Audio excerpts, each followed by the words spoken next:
73-year-old Isabel Martel has been sitting behind the controls of airplanes for more than half a century. All approaches, contact clearance delivery on 119.0 or 318.1. These days, she flies a Cessna 182, the simple, lightweight workhorse of general aviation.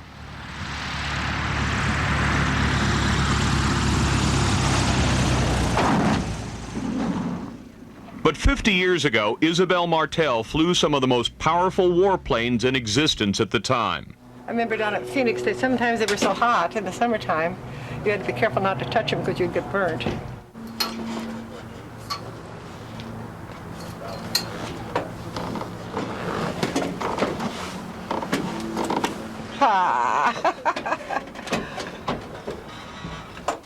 It seems so different now. It's been such a long time since I've sat in one. We checked all these rings and tabs in the elevators to be sure that they were operating properly before we got in. We were required to do that, and if we were concerned about ourselves, we certainly wouldn't forget to do that. Isabel Van Loom, or Isabel II, as the other Isabel calls her, flew the same kind of warplanes, along with 1,000 other very special women. Girls Organized Air Ferry Unit. Uncle Sam has a daring experiment underway at Newcastle Army Air Force Base. Back in 1942, World War II was underway, and pilots were in critically short supply.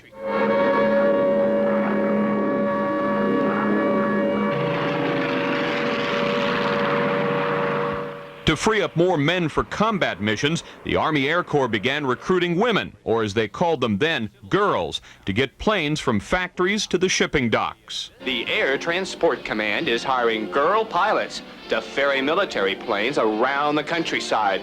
What will they think of next? I started flying, I think, in 1941. Isabel Van Loom says she was working for the Pittsburgh Plate Glass Company before the war started, when some boys in her neighborhood bought a Piper Cub.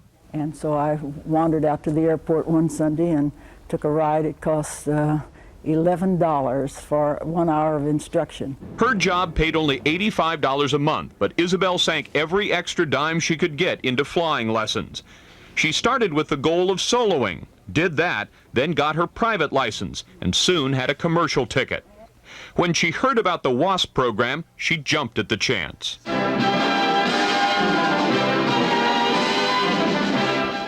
We were paid $250 a month, which was a good salary for a woman in those days. We were paid $150 a month while we were training. When I went into the WASP, I had gotten to be a secretary, and I was making the fabulous salary of $125 a month. So when the opportunity came along to go into the service and make $150 a month, which was $25 more than I was making on this secretarial job, it was well received. And we flew out over my home, which is on the Missouri River bottom by Prue, Nebraska. And I could see the cottonwood trees around the big old two-story house, and it just looked wonderful. Isabel Martel got her introduction to flying at the age of 19, when her cousin took her along for a plane ride on her birthday. The guy was a real con artist because he keeps telling me I'm doing it all. So I came back in and landed and everything, and he said, well, when are you going to start taking lessons then, you know? So I went home and told my sister, instead of having a horse farm, I decided I was going to be a pilot and earn a lot of money, and then I'd buy a horse farm. Martel talked neighbors into making catalog orders for Montgomery Ward through her, earning several $100s in scholarship money. She told Ward she wanted to fly. They sent her the money, and she soloed in 1939. Girl pilots do He-Man job for war. No party dresses for these girls here at Camp Davis, North Carolina. When veteran pilot Jacqueline Cochran began organizing the WASP, Isabel Martel signed up. Miss Cochran says that towing targets is a job her girls can do in order to release men pilots, like Lieutenant Jones here, who are needed overseas to fight the Nazis and the Japs. The job offered little glamour. Some women pilots would fly around the sky for hours while men on the ground did target practice. Shoot at the sleeve, not at the airplane, you cannon cockers. Phew, that was close. Isabel Martel remembers the men who worked in the paint shop next door to the aircraft hangars who would ask for rides in the new planes. And they'd come over and say, you know, ma'am, could we have a ride? And every so often we'd take one, and then they started getting sick on us, so we quit it. And then we discovered that this was all a big deal with them because they'd have a big bet. Bet you're scared to go fly with that woman pilot. So then we didn't take them anymore. A transport pilot might fly a plane from the factory in Long Beach to the port of New York, where its wings would be removed for shipment to Europe. The Air Force lets women train as combat pilots today, but not back then. However, some of the women pilots did think about the idea. I really did think about that. And I loved, doing the dogfighting. Isabel Martel says she practiced her combat fantasies on days when weather would shut down the field for incoming flights. Engineering pilots would have a whole board full of airplanes, 86s, and we'd go out and chase each other around the clouds and have a great time, So I like that part of it. And then I thought about killing people, and I didn't know how I was going to deal with that. So I didn't have to make a decision. I was, that would really be interesting. That'd really be fun, but gee whiz, that's pretty serious stuff. Would you have liked to have flown in the war? You mean in combat? Yeah. We didn't give it a thought. We knew that we were fortunate to be where we were, and we didn't give it a thought. And I don't think I would have wanted to, because I'm about 24 years old at the time. And I don't think I wanted to fly in combat. While the WASP pilots didn't face bullets, they did face some close calls. I was taxiing into the flight line when suddenly the cockpit was filling up with smoke, and I abandoned. I pulled off on a taxi strip and called the tower and told them to send somebody out to tow that thing in. I shut it down. Other WASP were not as lucky.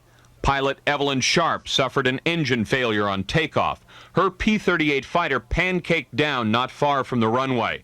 Her ejection seat went off in the crash, killing her instantly. A $10,000 insurance policy covered men in the military, but WASP pilots were on their own.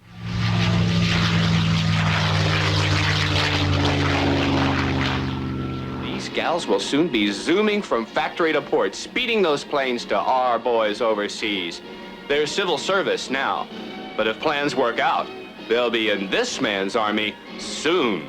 The Army had promised to militarize the WASP pilots, but in 1944 the idea fell apart. I didn't expect the government to, I didn't expect any more of the government than I got. Isabel Van Loom says she doesn't mind that she flew warplanes as a civil service employee and not as a member of the military. I didn't expect the government to bury me if I happened to come to no good end.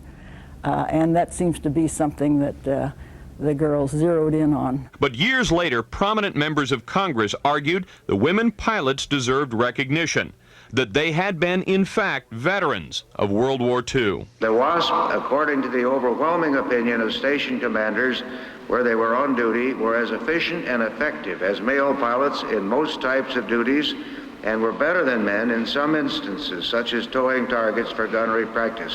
In 1977, the Congress and the Pentagon finally granted the WASP their place in military history, and the women veterans their honorable discharges. The efforts and sacrifices of a talented and courageous group of women have been recognized, and the pilots accorded status as military veterans. These 1,100 WASPs, women Air Force service pilots, proved in 1942 that military women are more than able and willing to share the burden of national defense. Isabel Martel says she had hoped to land a flying job after the war. Were they hiring a lot of women as pilots? Oh, no. And even after we got out of the WASP, everyone thought you'd get an airline job with all the experience we'd had, particularly the ferry command people, but they wouldn't look at them. They would? They didn't want women pilots. They wanted to get passengers that would not be afraid, and they wouldn't want to fly if there was a woman driver up there. Today, Isabel still teaches people how to fly. Gladys Embry learned from Isabel and today has her own instructor's license. Isabel Van Loom went on to become a flight instructor at Oregon State University and later flew for Flightcraft. I don't know, it seems incredible that a person can have three so different emotions: happiness, sorrow, pride. I have all three of those today. On December 20th, 1944, just 13 days after the graduation of the latest WASP class, the Army disbanded the unit and sent the women pilots home. I'm very happy that we've trained 1,000 women to fly the Army way. I think it is going to mean more to aviation than anyone realizes. The advantages of getting to fly the military airplanes, I think I was a little patriotic too, but mainly I wanted to get in there and fly those airplanes.